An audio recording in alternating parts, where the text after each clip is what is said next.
Mesdames et messieurs, bonjour et bienvenue dans ce vol en direction de l'Afrique de la compagnie Tam Tam Tamer. Nous vous rappelons que cet avion dessert les aéroports de Sydney, Tokyo, Singapour, Rome et le Puy-en-Velay. Nous ne vous expliquerons pas les consignes de sécurité car si quelque chose arrive à 10 000 mètres d'altitude, gilet ou pas, nous mourrons tous comme des grosses merdes. Bon vol. Et je ne pourrai pas non plus vous faire le même discours en anglais parce que j'ai fait latin à l'école, la faute à mes parents. Et regarde Roy, il y a la télé dans les dossiers du fauteuil. C'est la première fois que tu prends l'avion? Ouais, première fois que je voyage, première fois que je prends l'avion, première fois qu'un douanier me fait un toucher rectal, tout. De quoi? À la douane. Personne ne m'a fait de rectal? Moi non plus. Et quand c'est pas arrivé, j'ai pas du tout apprécié et découvert des sensations nouvelles. Et merde, Pete McFire. Qui? Pete McFire, l'aventurier. Il est trillionnaire. Tu sais, c'est lui, Equator.com. Et la chaîne de télé, les boîtiers qui espionnent sans espionner Patrixa, c'est lui aussi. Alors oui, en effet, maintenant que tu le dis, je le connais pas du tout. Combien de fois vous êtes passé à côté d'une relique ou un trésor sans pouvoir la récupérer à cause d'un mauvais matériel? Impossible de trouver l'ouverture, ma lampe était cassée. À cause d'une torche en mauvais état, j'ai brûlé l'arche de Noé. J'ai perdu mon bras gauche à cause d'un mauvais épluche légumes.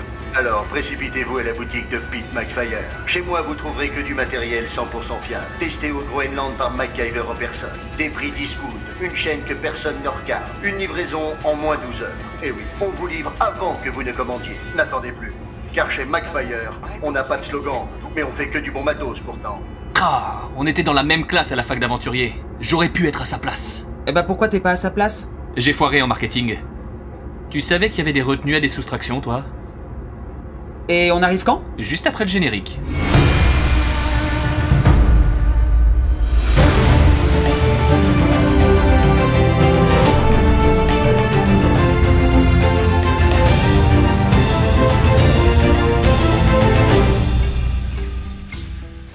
Et donc forcément, quand t'es dans une famille d'aventuriers, c'est difficile de faire autre chose, tu vois.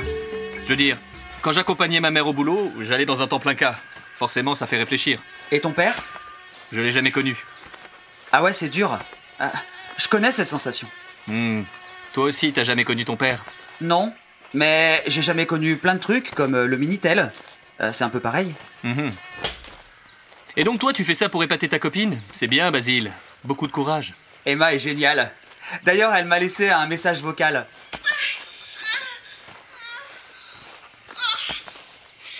Oh non. Ah, Basile, je suis désolé. Elle fait du trampoline sans moi. Ah, Basile. T'es cucu, t'es chelou, mais je t'aime bien. C'est qui lui, il veut quoi? Lançons le traducteur. Patrixa, traduit. Espèce de trou du cul, ça fait 1 heure que vous marchez dans mon jardin et que vous êtes en train de défoncer mes arbres fruitiers. Si vous arrêtez pas tout de suite, je vous marave la gueule et ensuite je défonce vos mères les grosses. Oups, désolé. J'ai foiré en arbre fruitier. Pardon, jeune local au slip sacrément moulant qui laisse entrevoir un truc à nous faire complexer. Waouh, j'ai cru que c'était une mangue. On cherche la rue du Manioc. La rue du Manioc, elle est dans ton cul. En plus du douanier? Merci quand même. Nique ta mère. Celle-là, j'ai compris. Bon, on change de route. Roy, je peux te poser une question? Tu viens de le faire. Je peux te poser 2 questions? Tu viens de le faire. T'es relou, mais t'es drôle. Il est vraiment dangereux, ce casque? Dans les mains de quelqu'un de bien, toi, un Télétoby? Non. Mais si un être démoniaque met la main dessus... Ça peut aller jusqu'où? Tu vois la fin du monde? Oui. Bah pire. 2 fins du monde? Mais bon, on est là pour ça. C'est pour ça qu'on est payé, hein? Je suis payé? Non. Même pas un peu? Alors si tu veux, on peut dire que t'es un peu pas payé. J'ai comme l'impression que t'essaies de me faire avaler mon biscuit, là. Non, c'est pas ça l'expression. Basile, regarde. On est rue du Manioc, et on n'est pas loin. Ah, la nuit ne va pas tarder à tomber. 3, 2, 1... Ah ouais, ça tombe vite la nuit en Afrique, hein. On va installer le campement. Voilà une tente 30 secondes. Tu la jettes et dans 30 secondes, elle se déplie. Pourquoi t'as pas acheté une tente 2 secondes? J'avais pas assez. Il y a des cailloux en forme bizarre, je peux les bouger pour faire un barbecue? Basile, tu dois apprendre à être autonome. Fais ce que tu veux. D'accord. Mais fais-le habiller. Ah, d'accord. Voilà, plus de pierre. Et j'ai fait un feu. Comment t'as fait? J'ai jamais vu quelqu'un faire un feu aussi vite. Bah j'ai un briquet. Eh, on se calme, Basile, hein. C'est pas une compétition. Tu devrais faire gaffe. De quoi? Bah tu marches sur la tente. Et Ça fait 30 secondes. Tiens, j'ai fait des s'mores. C'est quoi? C'est des crackers, du chocolat fondu et du chamallow grillé. Ça a l'air dégueu. C'est américain. Waouh, ça a l'air trop bon. Merci Roy. Alors, tu veux qu'on papote au coin du feu? Bah j'aurais bien aimé que tu me donnes des conseils pour ma relation amoureuse. Oula, c'est tard. Allez, au dodo tout le monde. Bonne nuit Basile. Bonne nuit Roy.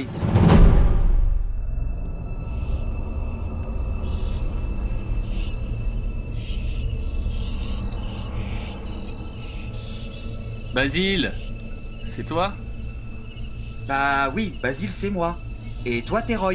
Non mais je veux dire, c'est toi qui fais ce bruit? Bah non, vu que le bruit est encore là et que je suis en train de te parler. Pas con. T'as tes moments, toi? Roy? Pourquoi il y a 50 personnes qui nous menacent avec leurs lances? Vous êtes entrés sur notre territoire. Vous avez blasphémé notre peuple.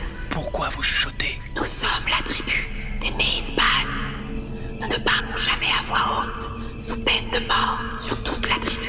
Je crois qu'il y a un malentendu. Vous avez osé détruire le cimetière sacré. Vous avez profané notre histoire en offrant une vie de souffrance à tous nos ancêtres.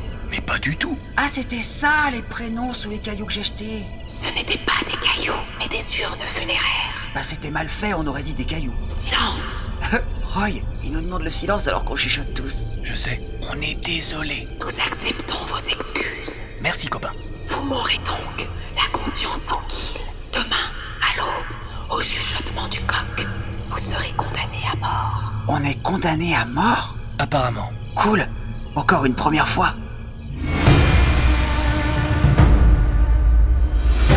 La suite des aventures de Roy McBounty, c'est la semaine prochaine, juste après Rumeurs en série.